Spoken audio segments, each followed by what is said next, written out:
The year is 1967. The Cold War has reached absolute zero. A world balanced on the edge of a knife.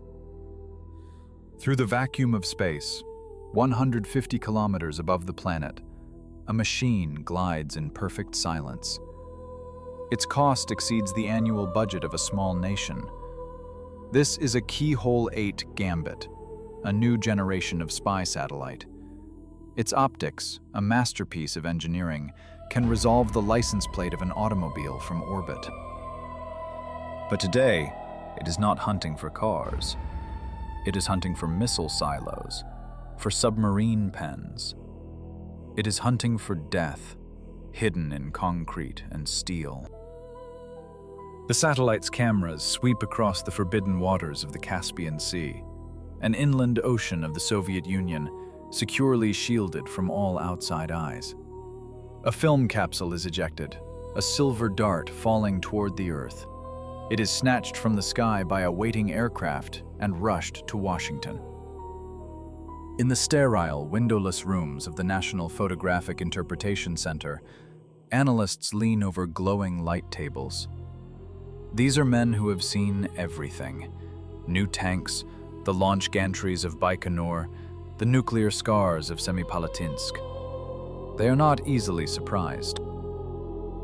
But on this day, a profound silence falls over the room. There, on a grainy black and white image captured in the morning twilight, is an object that defies all logic. It is enormous. Its length exceeds 100 meters, longer than a football field, taller than the Statue of Liberty. It has wings, but they are far too short for an aircraft of its impossible model. Casts a sharp shadow on the waves below. It is flying. But it is flying low, dangerously low, literally skimming the surface of the sea. Behind it, a monstrous wake of churned water and steam trails for miles, a wound on the ocean visible even from space. At the CIA, a quiet panic sets in. Calculations of its speed, based on the shadow's displacement between frames, produce an impossible figure: 500 kilometers per hour. No ship, no destroyer, no torpedo boat can achieve such a speed. Water is a dense, viscous medium.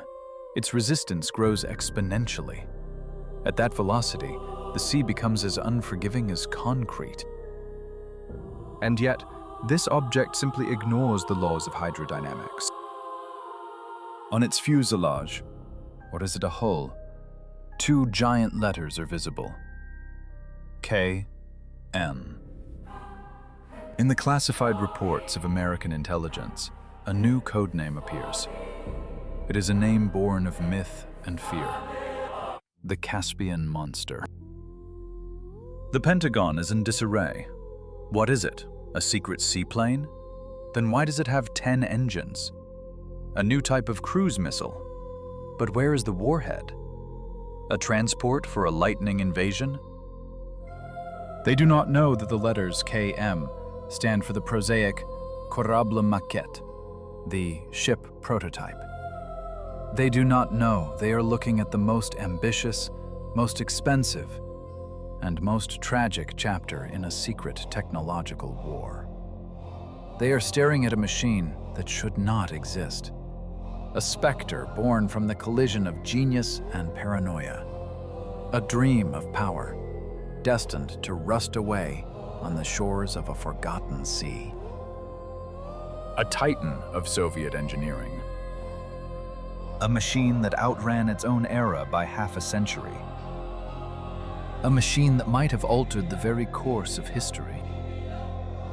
Yet it became a victim of its own immense complexity and of human inertia. This is the story of the Ekranoplan.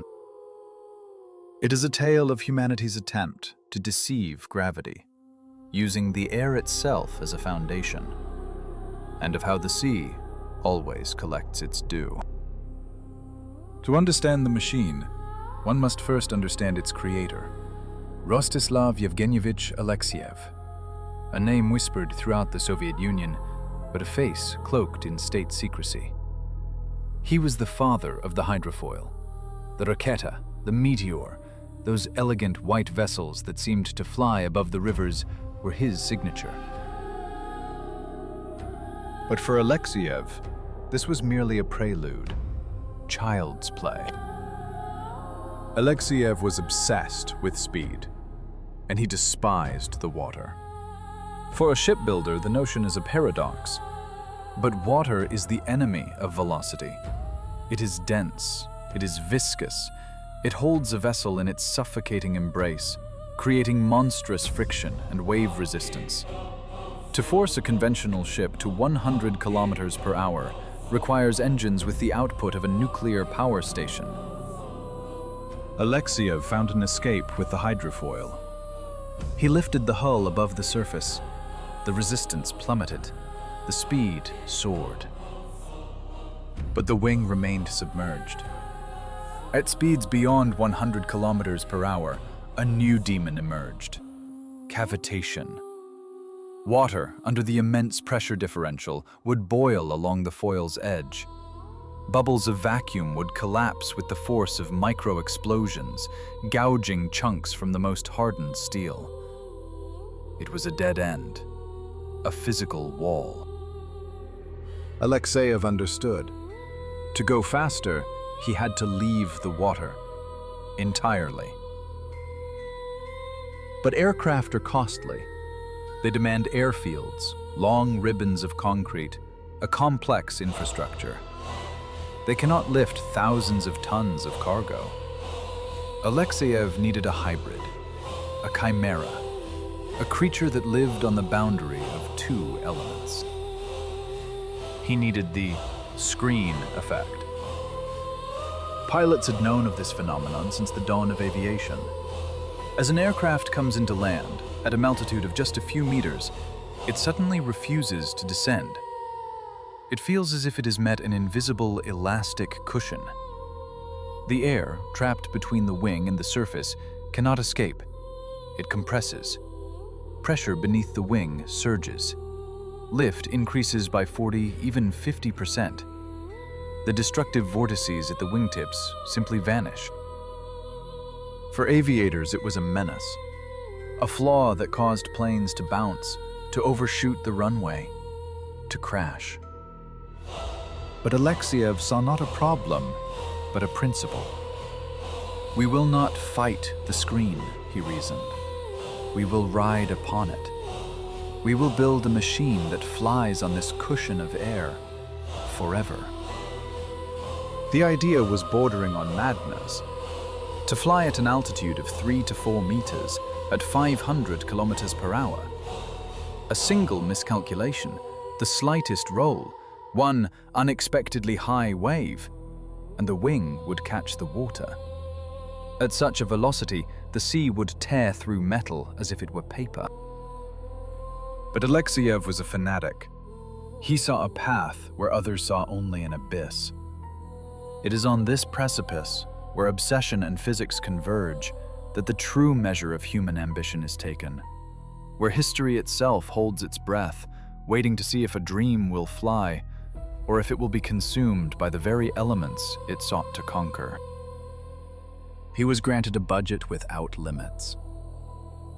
In the closed city of Gorky, within a clandestine design bureau, work began on a project with no precedent in the annals of history. It was a machine that would defy categorization. This was no airplane. Its physics were entirely different. An aircraft's wing is long and slender, designed for a high aspect ratio. The Ekranoplan's wing was a short, broad, almost square platform, engineered not to slice through the air, but to capture it, to trap a massive volume beneath its belly and refuse to let it go. End plates on the wingtips acted as vertical walls, locking in the high-pressure air cushion. But this new science presented a terrifying problem. On an airplane, the center of aerodynamic pressure is fixed. On the Ekranoplan, as it rose and fell with the waves, the center of pressure would wander, making the machine dangerously unstable, prone to pitching violently nose up and nose down. To tame this beast, its creator, Rostislav Alexeyev, had to invent a radically new stabilization system, a gargantuan tail. Its horizontal stabilizer stood at the height of a 5-story building, lifting it clear of the turbulent air churning behind the colossal wings. The greatest challenge was the moment of birth from the water. To lift 500 tons of dead weight, an immense force was required. With no speed, there was no air cushion. Alexeyev's solution was one of brutal ingenuity. 8 turbojet engines were mounted on the nose, their nozzles engineered to pivot. At takeoff, the pilot would direct them downward. Jets of incandescent gas would blast the water under the wings, creating an artificial, static cushion of superheated steam and spray. The machine would rise on this violent cloud, breaking the immense suction of the water. Then, the nozzles would pivot backward. 2 cruise engines mounted on the tail would ignite, and the craft would surge forward. At a speed of 350 kilometers per hour, a moment of pure alchemy would occur. The violent shaking would cease. The roar of the water would vanish into silence. The machine would settle onto its dynamic air cushion, gliding on a surface as hard and smooth as rails. The efficiency was staggering. It consumed far less fuel than any aircraft of a similar payload, granting it a range of thousands of kilometers. It was a revolution in logistics and in warfare. By the mid-1960s, inside the Krasnoye Sormovo factory, the revolution was taking shape. The workshops were sealed, the windows were painted black, access was granted only to a chosen few. Here, the vessel known only as KM was born. Its scale staggered the imagination of the engineers who built it. A length of 92 meters, over 20 meters longer than the Boeing 747, which would not fly for several years. A gross weight of 544 tons. It was, and would remain for decades, the heaviest flying machine ever built. The very materials had to be invented. Standard aviation-grade duralumin would be devoured by sea salt in a single season. Steel was far too heavy. Soviet metallurgists forged a new alloy, AMG-61, a fusion of aluminum and magnesium. It was light, immensely strong, and resistant to corrosion. But it entirely welded, with kilometers of seams meticulously inspected by X-ray. The technology owed more to submarine construction than to aviation. The entire structure was a labyrinth of watertight bulkheads, for in its soul, it was also a ship, designed to remain afloat even if its hull were breached. But once this monster was built, a final, confounding question remained. The Volga River was wide, but the KM was a leviathan. How could a machine of this scale be moved from its secret cradle to the open sea? The operation to transport it would become the stuff of legend among the world's intelligence services. It was a vessel born of a singular ambition, a ghost from a future that might have been, a paradox of steel and sea foam, forever bound to the threshold between two worlds. The wings were severed from the hull. The main body, a behemoth of metal, was lowered into a floating dock. Its dismembered limbs were shrouded in camouflage netting, the true form rendered unrecognizable, a deliberate act of misdirection. The convoy moved only under the cloak of darkness. By day, it vanished into hidden backwaters, concealed beneath the dense cover of coastal forests. Along the entire route, a single command was in effect: absolute radio silence.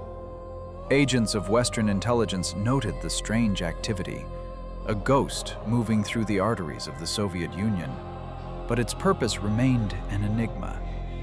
The official cover story was mundane, the transport of a section for a new oil platform, or perhaps a floating test stand. Without incident, the strange cargo reached the Caspian Sea, arriving at the city of Kaspisk.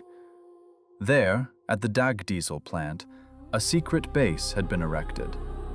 It was less a facility and more a fortress, built to house a single, extraordinary vessel. High walls bristled with armed guards. It had its own airfield, its own barracks. The machine's creator, Rostislav Alexeyev, moved his life to the base. He slept in his office, a man possessed. He personally inspected every weld, every wire, every single component of his creation. October 18th, 1966. A historic day. The vessel, designated only as KM, sits on the water, flanked by escort boats. In the sky above, a helicopter circles, its cameras rolling. At this moment, Alexeyev makes a decision that could cost him his career and his life. He climbs into the pilot's seat. By the rigid laws of Soviet aviation, a chief designer is forbidden from participating in a maiden flight. The risk is deemed too great. If the creator perishes, the project dies with him. But Alexeyev would entrust his progeny to no one else. He alone knew its volatile character. Beside him sits the official test pilot, Vladimir Loginov. The engines ignite, 10 turbines spooling up at once. The sound is a physical force, a cataclysm of noise so profound that in Kaspisk, miles from the base, windows in houses begin to vibrate and shatter. The water around the hull boils. "Under blast," Alexeyev commands. Jets of pure fire erupt from beneath the stubby wings. The monster shudders, then rises slightly from the water. "Full ahead!" The KM begins its charge. The experience is terrifying. A colossal mass of metal hurtles across the waves, pulverizing them into a fine mist. The spray is so thick it completely obscures the view. The vibration is so violent, the instruments are a blur, impossible to read. Teeth chatter in their skulls. The speed climbs. 200 kilometers per hour, 250, 300, and then an impossible silence. The violent slamming against the waves ceases. The machine stabilizes. It is flying. Altitude, 4 meters. The speed continues to build to 400, then 450 kilometers per hour. The KM moves with an uncontrolled column. The machine holds its altitude on its own. The ground effect is working, acting as a perfect autopilot. If the craft rises, the air cushion beneath it weakens, lift decreases, and it gently settles back down. If it descends, the cushion compresses, becoming denser, forcing the machine back up. It is inherently self-stabilizing. In that moment, a new era in transportation was born. Far above, American spy satellites detected the heat signature. It was so immense that it was first logged as a ballistic missile launch. But a missile does not fly horizontally for half an hour. The subsequent analysis plunged American strategists into a state of profound despair. This Ekranoplan shattered the entire doctrine of American naval defense. The fundamental problem was detection. Air defense radars are designed to look up, searching for high-altitude bombers and missiles. Ship-based radars are forever bound by the radio horizon. The Earth is round. An object flying at an altitude of just 5 meters remains completely hidden by the planet's curvature until it is nearly on top of its target. It was a weapon that existed in the blind spots. It was neither a ship nor a plane, but a phantom that moved in the space between. A monster born of the Caspian Sea, rewriting the rules of naval warfare in a single, thunderous flight. It was a shape on the horizon that was not supposed to exist, a testament to the fact that in the great contest of nations, the most terrifying threats are often the ones you can neither classify nor see. To the radar of a Spruance-class destroyer, it would appear only as it erupted from beyond the curve of the Earth, a distance of just 20 to 25 kilometers. At 500 kilometers per hour, the Ekranoplan would close that distance in 2.5 to 3 minutes. 3 minutes. In that time, the warship's Combat Information Center would have to detect the target, classify it, and distinguish its fleeting signature from the chaos of ocean waves and electronic clutter. They would have to make a decision, slew their weapon systems, and open fire. In the storm and fog of real-world battle, amidst the shriek of jamming signals, it was an impossible task. The Ekranoplan delivered its strike at point-blank range. It carried not just missiles, but an invasion force, 500 Marines and their armored vehicles. The assault would not come from landing craft, but directly onto an unprepared shore at speed. It was the blueprint for an instantaneous seizure of a beachhead. It could carry nuclear weapons. Naval defenses were rendered obsolete. Minefields became useless. The Ekranoplan flew over them, its airborne passage invisible to magnetic and acoustic detonators. Torpedoes were equally useless. The machine never truly touched the water. Even the sophisticated Harpoon anti-ship missile, its seeker head scanning for the high-contrast silhouette of a vessel against the sea, would be blind. The Ekranoplan was a low, flat phantom, its form dissolving into the very surface of the ocean. It was a ghost, a first strike weapon, the ultimate tool of the Blitzkrieg. At the Pentagon, a special task force was assembled to study the threat. They tried to copy the technology, but they did not have a Rostislav Alexeyev. Their prototypes faltered and crashed. For 15 years, Alexeyev's creation, the colossal KM, flew.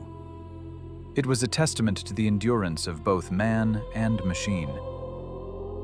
But the conditions were brutal, a form of penal servitude. Salt was the omnipresent enemy. It infiltrated the engines, encrusting the delicate compressor blades, seeding corrosion and catastrophic imbalance.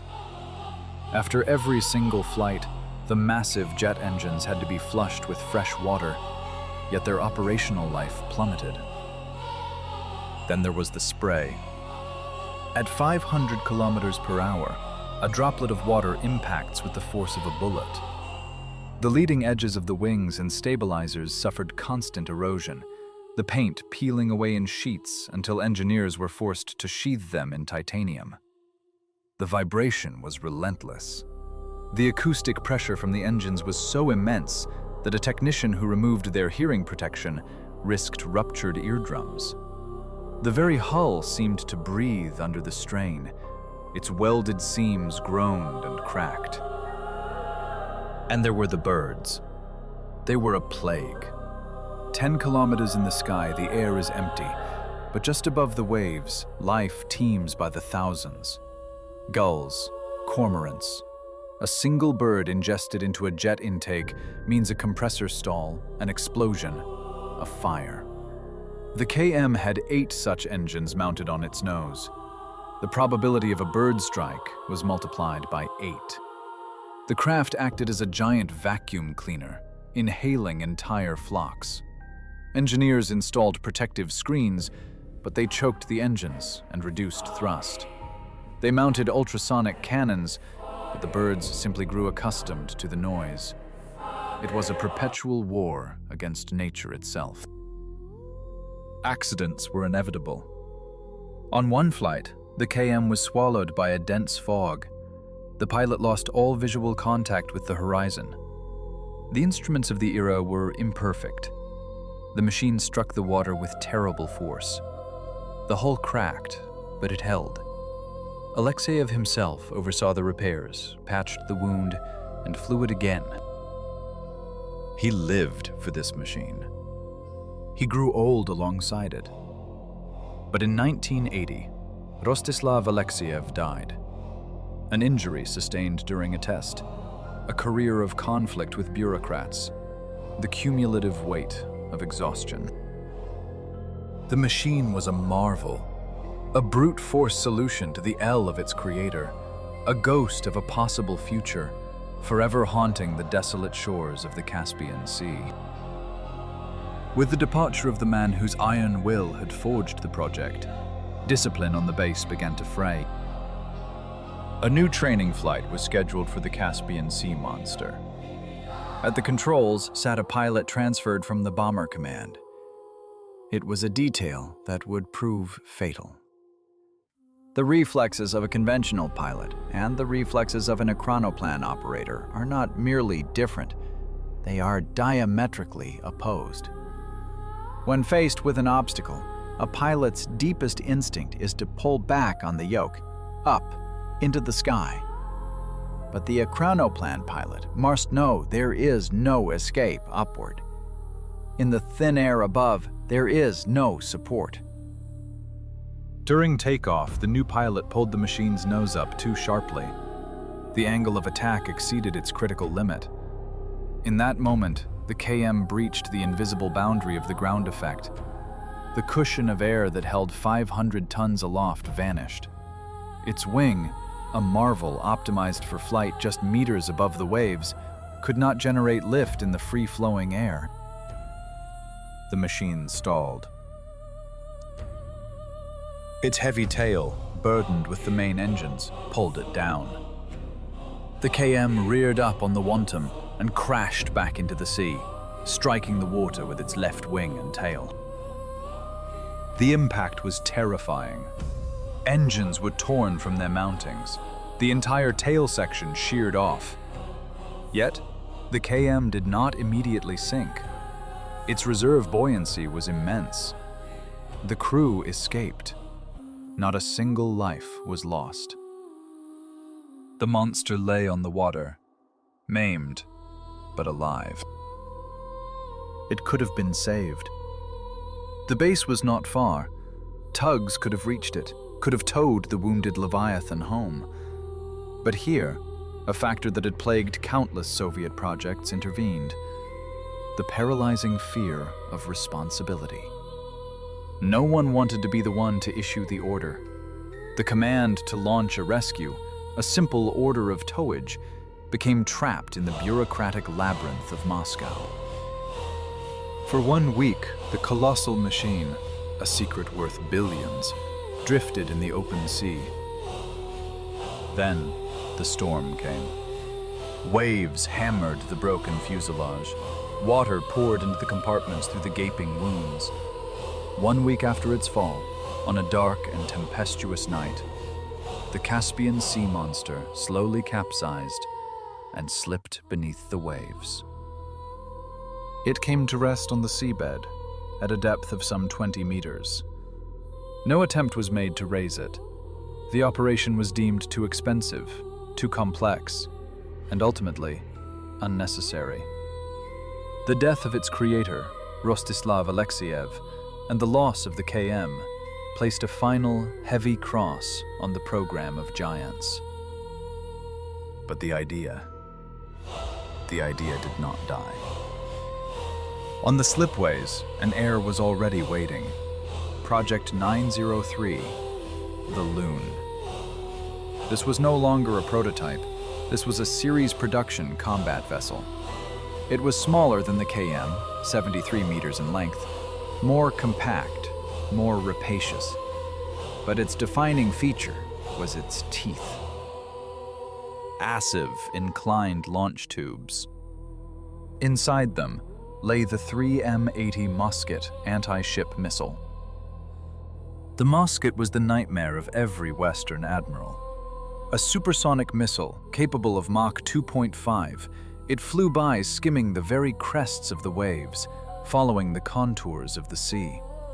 Detecting it was a near impossibility.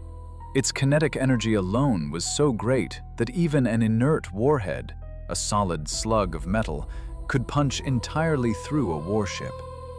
Armed with its high explosive payload, it could tear a vessel in half. And the Loon could carry a nuclear variant. The tactics were that of a wolf pack. A flight of 3 or 4 of these machines would approach an American carrier strike group, flying below the radar horizon.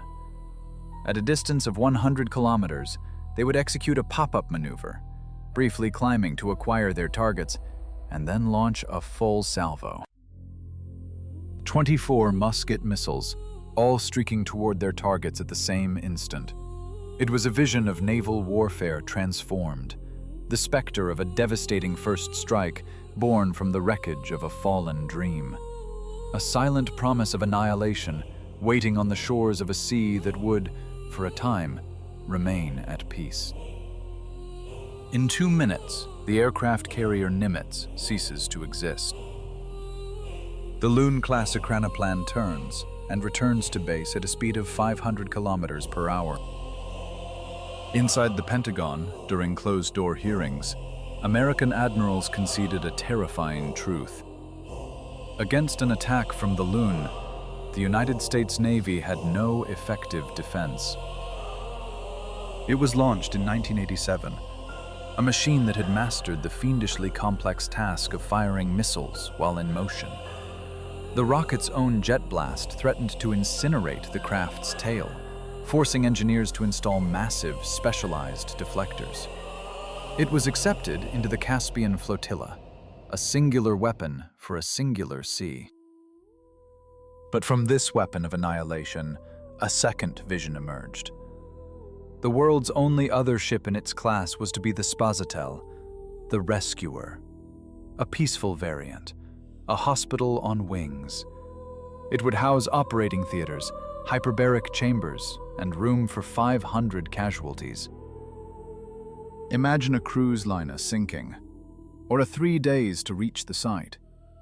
Aircraft could drop rafts, but could not retrieve the living. The Rescuer would arrive in 5 hours. It could land on water in a storm, more stable than any seaplane, and carry everyone to safety.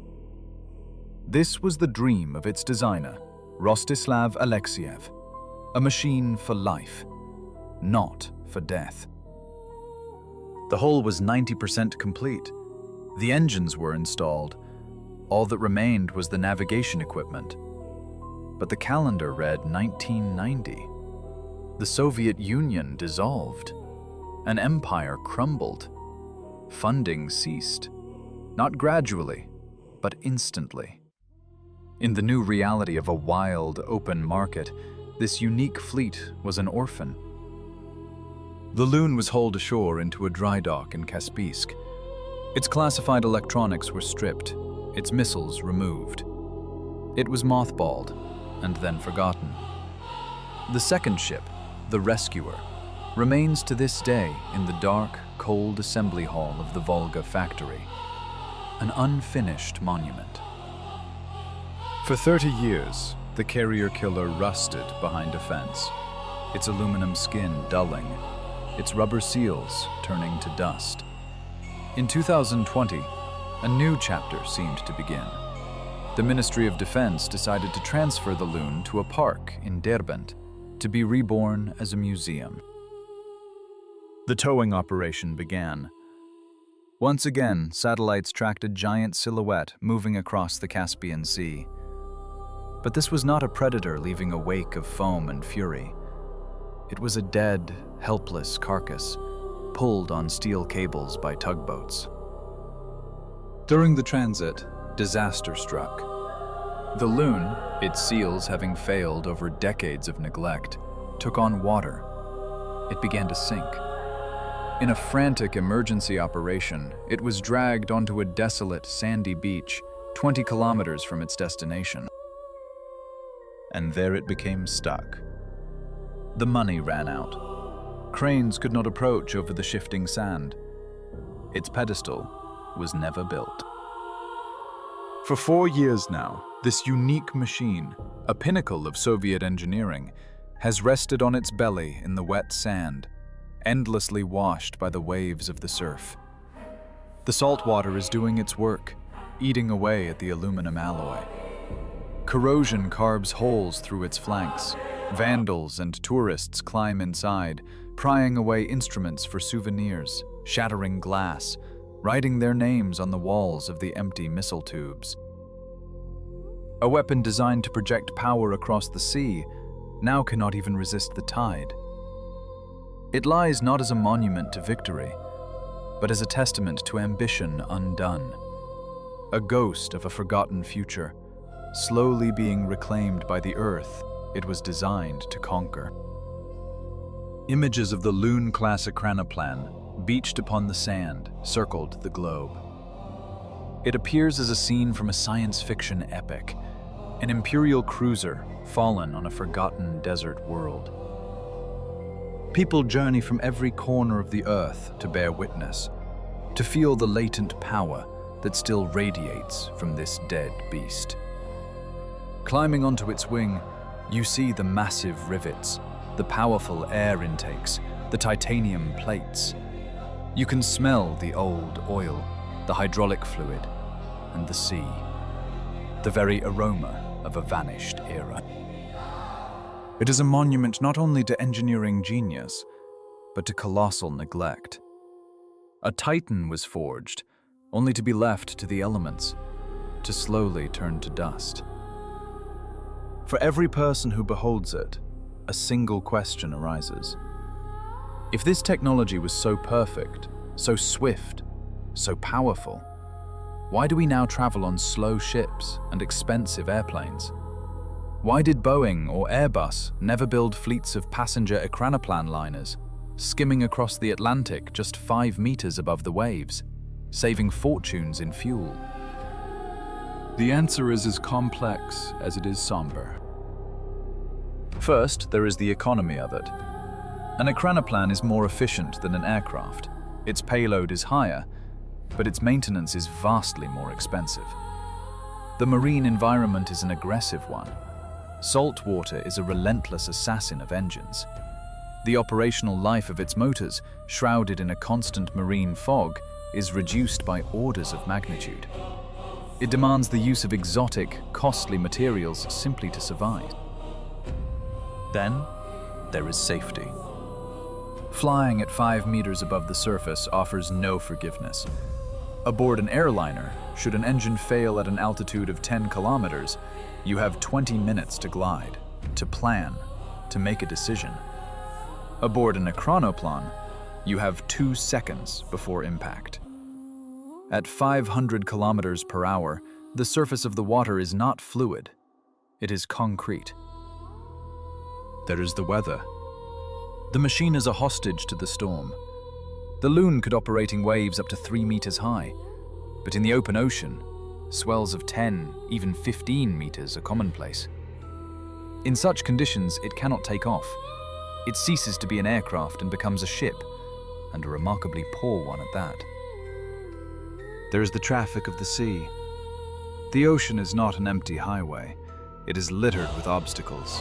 Ships, yachts, shipping containers lost from cargo vessels, whales, massive floating logs. A collision at 500 kilometers per hour with a submerged log is not an incident. It is a catastrophe, and radar is blind to such threats. Finally, there is infrastructure. These craft require specialized ports with long, gentle slipways. Conventional harbors, with their vertical piers, are useless against its sprawling wings. And yet, the idea was never truly buried. Today, China is actively developing its own Ekranoplans. Iran maintains a squadron of light, missile-armed craft in the Persian Gulf. In the United States, the defense agency DARPA, in the year 2022, announced a tender for the Liberty Lifter project, a heavy transport Ekranoplan designed for the rapid deployment of battle tanks across the ocean. History, it seems, is turning a page, and then turning back. The ideas of the designer Rostislav Alexeyev, his blueprints once the target of spies, are suddenly relevant once more. And what of the KM? The original monster of the Caspian? It is still there, at the bottom of the sea, not far from the border of Russia and Azerbaijan. Its coordinates are known only approximately. Submarine currents have entombed it in silt and sand. Its hull has likely fractured under the immense weight of the water above. But its 8 Titanic VD-7 engines, forged from heat-resistant steel and titanium, still lie there, waiting in the silent, crushing dark. It is a monument to an ambition that once terrified the world. On the shores of the Caspian Sea, a leviathan lies beached, its purpose long since extinguished.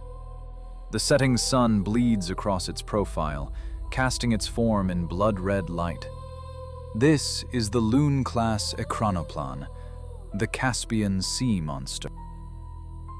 It fulfilled its historic mission without ever firing a shot in anger. It sowed fear. It forced intelligence agencies to spend billions of dollars analyzing a threat that seemed to defy physics itself. Here was proof that gravity could be deceived, if one possessed enough audacity, knowledge, and raw jet thrust. It was a machine that flew by skimming the very surface of the water, a phantom gliding between sea and sky. Today, we stand on the coast of Derbent. The only sound is the wind, whistling a lonely dirge through its hollow missile tubes. The sight is at once sorrowful and magnificent. A fallen titan, a relic from an age of superpowers. It serves as a stark reminder that the human mind knows no bounds, that we are capable of forging machines to challenge the very elements. And perhaps, one day, new monsters will rise. Forged not of steel, but of carbon fiber.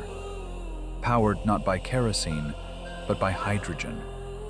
Guided not by human hands, but by an artificial intelligence that sees every obstacle, every wave. They may yet rise again, to connect continents in a matter of hours. But for now, the old warrior sleeps. It rests upon the sand, listening to the rhythm of the surf it once so effortlessly outran. Time, salt, and sand show no mercy. They are the great equalizers, grinding down even the most defiant creations of humankind. For in the end, the most powerful machines we build are not monuments to our permanence, but to the fleeting, brilliant, and terrifying scope of our imagination.